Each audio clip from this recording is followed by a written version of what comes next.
Bonjour à tous. La question de ce soir, c'est le rôle de l'art dans le futur et plus précisément le rôle de l'art lorsque l'être humain aura atteint le supramental.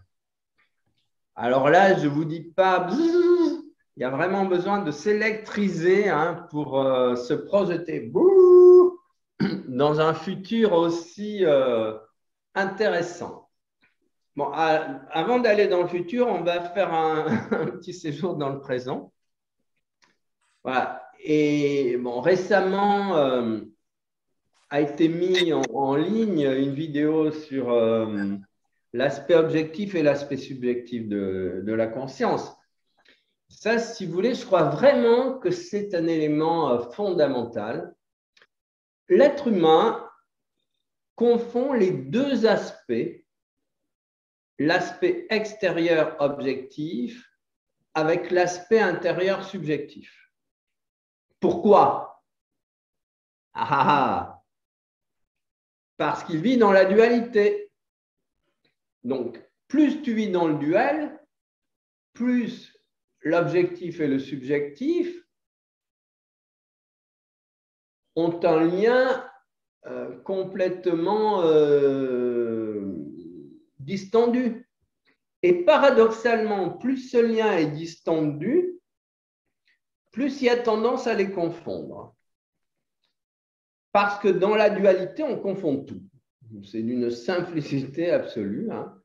Regardez, plus on va mal, c'est-à-dire plus on est dans la dualité, moins on y voit clair. Et on renverse les processus. Et on peut dire à ce moment-là que dans la dualité, on ne peut pas, il est impossible d'avoir une vision qui s'éclaircisse. Et donc, il faut vraiment, vraiment, vraiment travailler sur cette unification de la conscience intérieure. Et si vous voulez, il y a des forces cosmiques qui s'occupent de ça. Alors, tout ceci est d'un paradoxe apparent total. Si vous voulez, les hiérarchies spirituelles qui s'occupent de l'évolution de cette planète sont en train d'opérer une distorsion gigantesque entre le monde objectif et le monde subjectif. C'est-à-dire que le monde objectif, monde de l'apparence et monde extérieur, ne fonctionne absolument plus à la même vitesse que le monde subjectif. Et alors, cette distorsion, à quoi sert-elle? Vous avez tous remarqué, enfin moi j'ai vraiment remarqué qu'il y a 20 ans, encore plus il y a 30 ans, j'avais beaucoup plus le temps de faire beaucoup plus de choses qu'actuellement, comme si le temps s'était rétréci considérablement. Et en même temps, les mesures du temps du monde extérieur restent les mesures qui mesurent l'existence humaine. Et alors, pourquoi cela? Parce qu'il faut que l'être humain se concentre sur sa puissance intérieure et parce qu'à l'intérieur de nous, il y a l'intégralité de toutes les puissances de l'univers qui sont concentrées. Et vous comprenez que si on continue à être hypnotisé par le monde extérieur, on n'entrera jamais en relation avec ces puissances intérieures.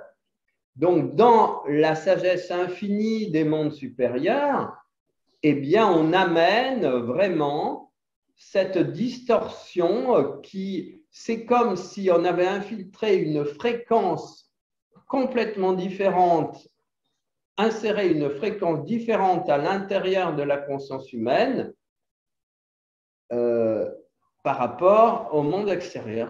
Et alors, vous comprenez que les forces qui régissent le monde extérieur sont en panique.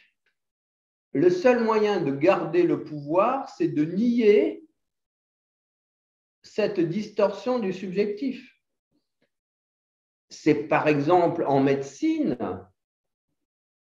au lieu de laisser, comme on dit, les médecins traiter, on va essayer d'imposer pour une maladie déterminée la même thérapie pour tous. Donc, on aboutit bien à l'objectivisation, on va dire, du traitement médical.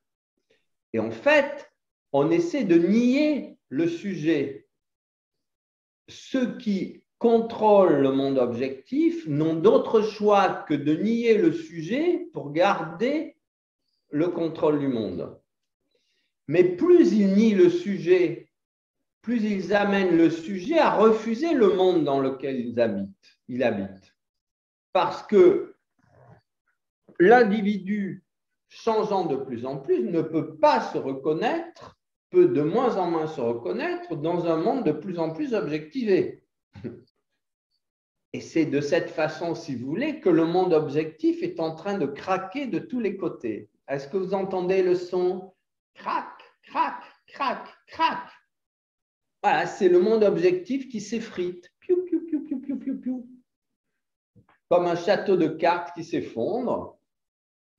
Et c'est passionnant, passionnant, passionnant d'observer cette mise en scène géante. Alors évidemment, l'objectif évolutif, c'est de toujours être plus centré avec sa propre verticalité. À partir de là, eh bien, nous avons eu aussi dans l'art une distorsion de plus en plus importante entre l'art objectif et l'art subjectif. Si vous voulez, la peinture, par exemple, traditionnellement, est essentiellement, enfin, d'abord, quand la peinture apparaît, on va dire au Moyen-Âge, c'est une peinture mystique.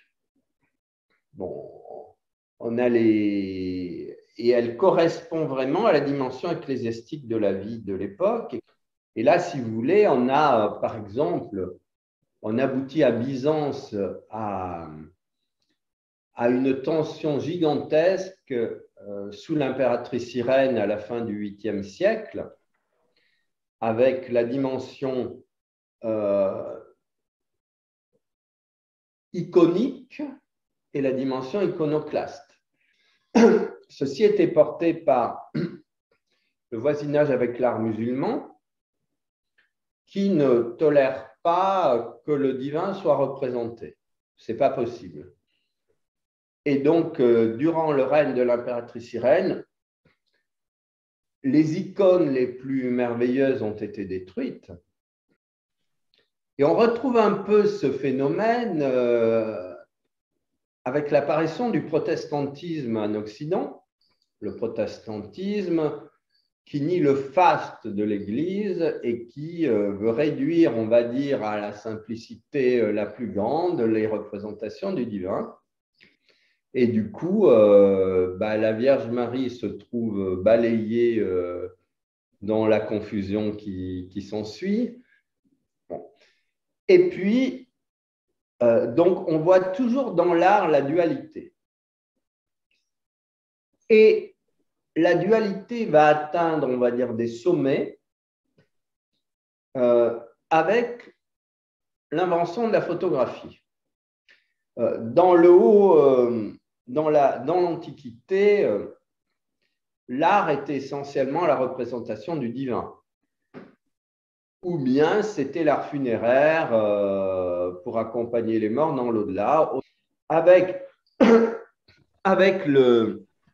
Et peu à peu, il y a eu un autre événement fondamental qui a été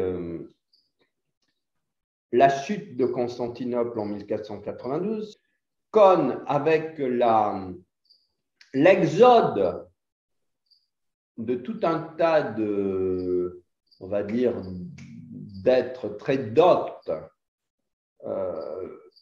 vers l'Europe de l'Ouest et notamment l'Italie, qui va provoquer la Renaissance.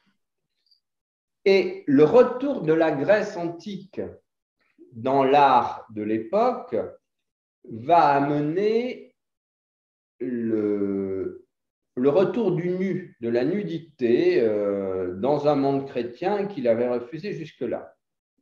Et donc, on a vraiment un retour très puissant de l'Antiquité profane dans on va dire, dans la conscience occidentale. Parce qu'en Grèce, c'était un peu l'exception. C'est en Grèce que va naître l'art non sacré. En fait, si, c'est un art sacré, mais qui glorifie la beauté de l'être humain. Ça, c'est l'art grec. Et en fait, il s'agit d'exprimer la divinité intérieure à l'être humain dans la représentation de l'être humain. Donc, on est encore dans des données d'unification entre le monde objectif et le monde subjectif. Et puis, il y a l'apparition de la photo. Donc, après la Renaissance, la peinture prend de plus en plus un aspect réaliste et ça devient, comment pourrait-on dire, la peinture, c'est l'ancêtre de la photo. À cette époque-là, à la période classique, la peinture est l'ancêtre de la photo. Quand arrive la photographie, la peinture n'a plus sa place. Et elle doit inventer autre chose. Et on a là l'éclatement entre la forme, la couleur et la lumière.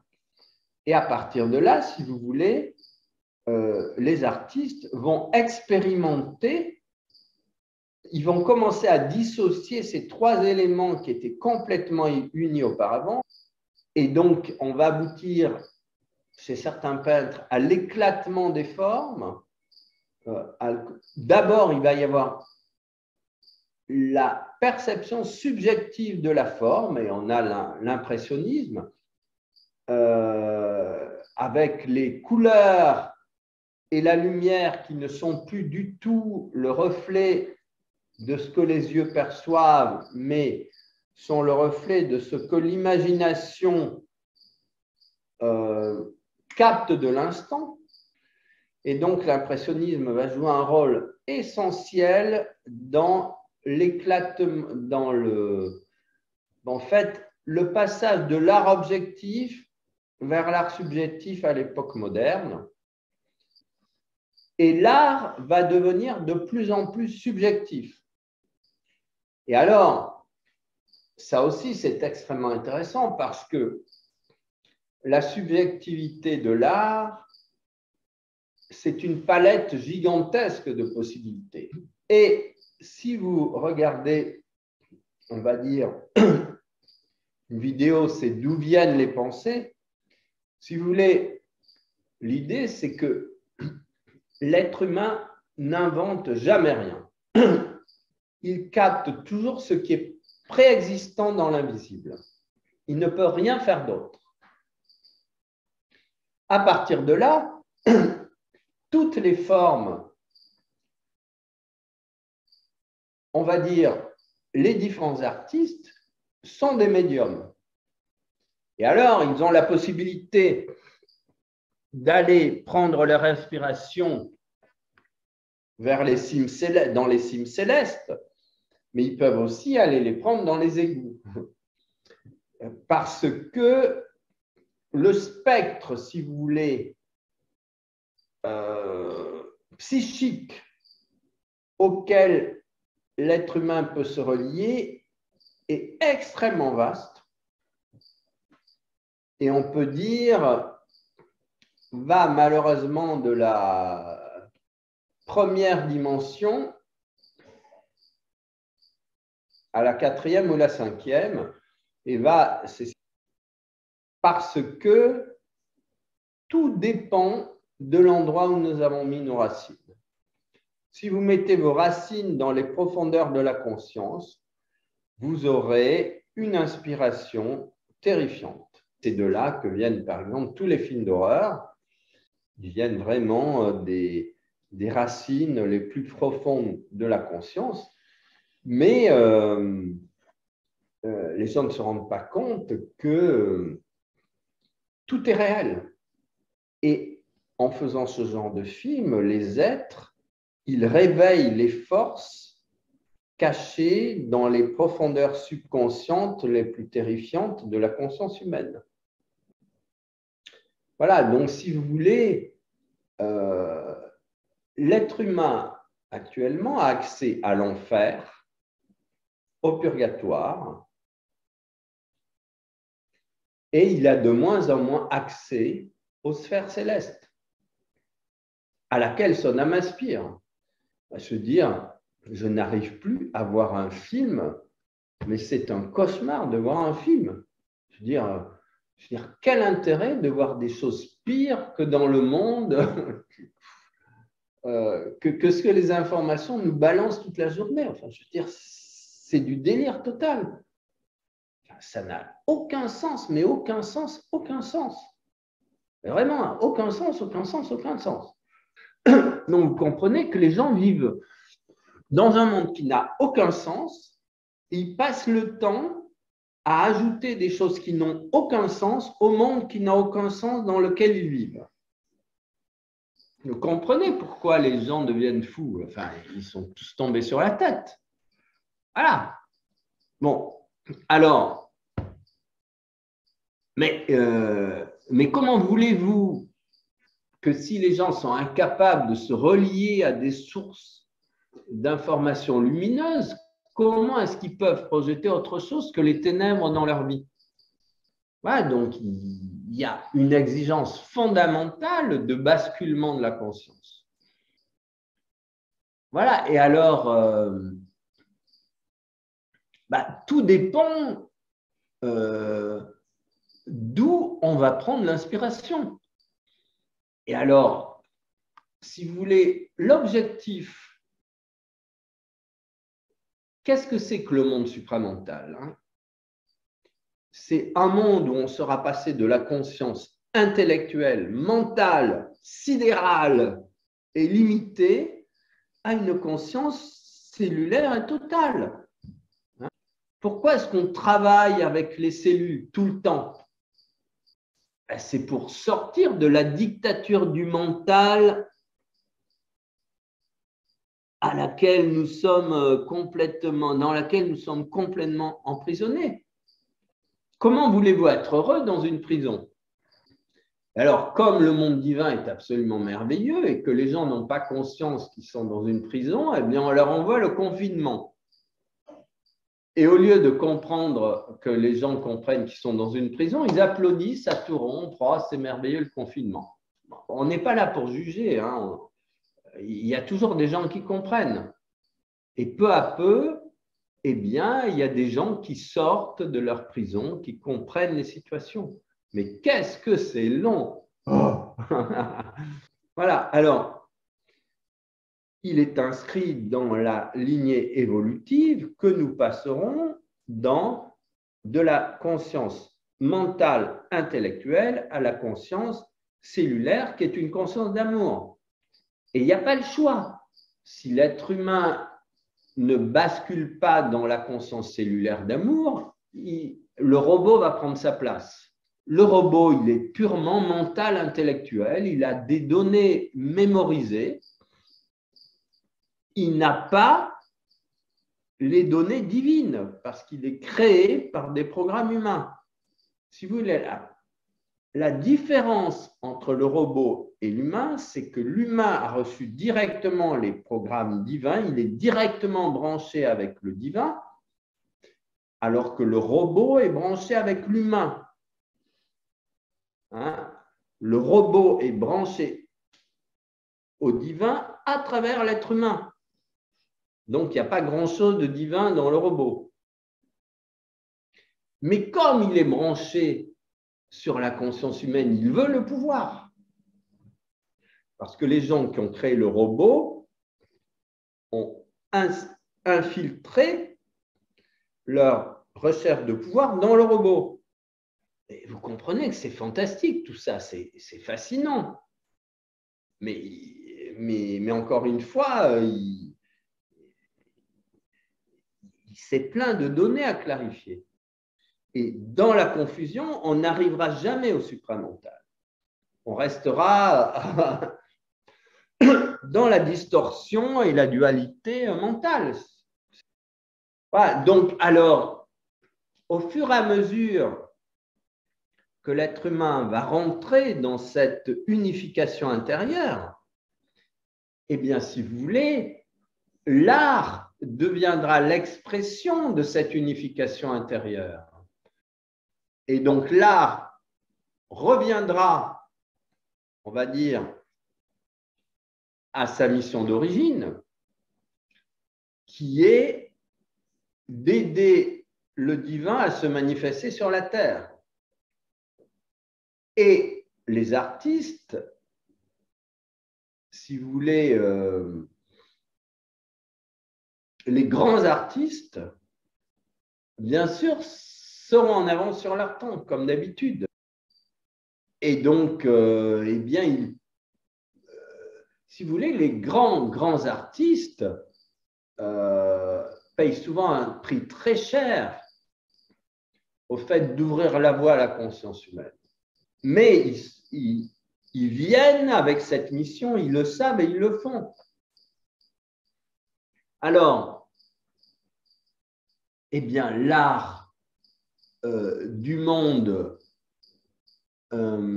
si vous voulez, supramental, sera un art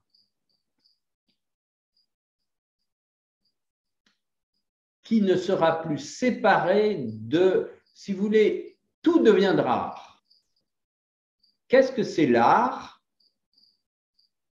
Dans sa définition originale, l'art, c'est l'expression du beau, même si cette définition a été abandonnée. Elle a été abandonnée parce qu'elle a été considérée comme trop étroite. Eh bien, dans le monde supramental, tout sera de l'art et tout sera l'expression de la beauté. Et si vous voulez, il n'y aura pas une maison qui ne sera pas l'expression de la créativité de celui qui l'habite. Il n'y aura pas une note de musique qui ne fera vibrer l'intégralité des cellules de tous ceux qui les écouteront. Tout sera une invitation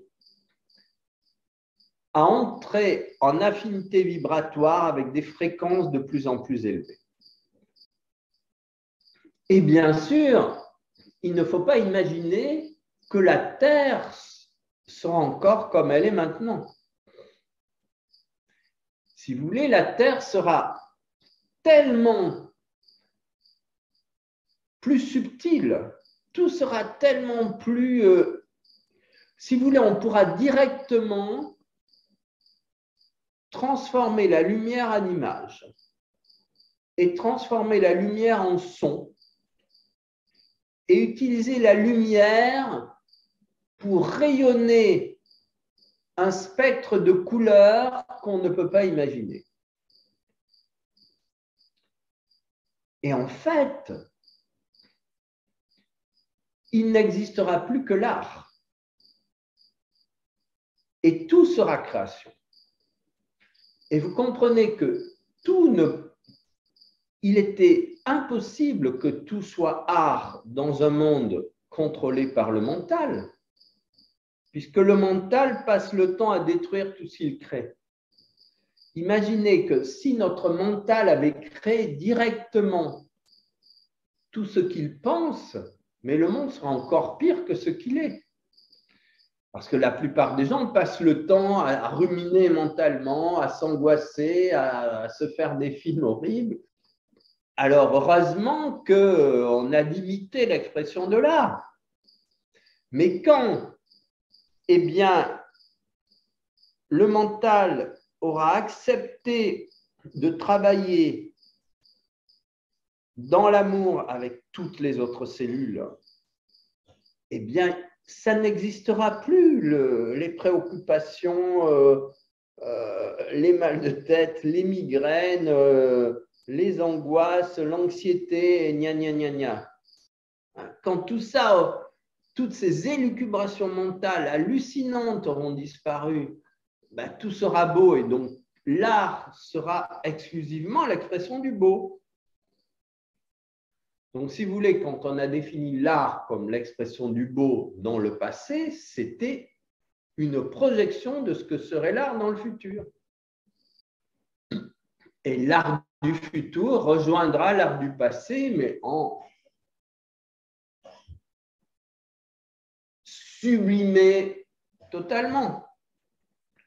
Voilà, donc c'est ça qui nous attend. Et je veux dire, mais c'est tellement plus intéressant de construire à l'un. Et vous comprenez que la première œuvre d'art, c'est nous-mêmes, c'est notre mental. Nous sommes les sculpteurs de notre propre mental. Libérer notre mental de tous ces mécanismes de rumination et d'anxiété et de préoccupation, c'est la première étape de l'art universel. Voilà, et les cellules, elles sont là pour aider le mental à faire ce grand renversement de la conscience. Voilà, donc on travaille tout le temps avec les cellules. Voilà. Et l'art, en envahissant notre corps, va envahir le monde.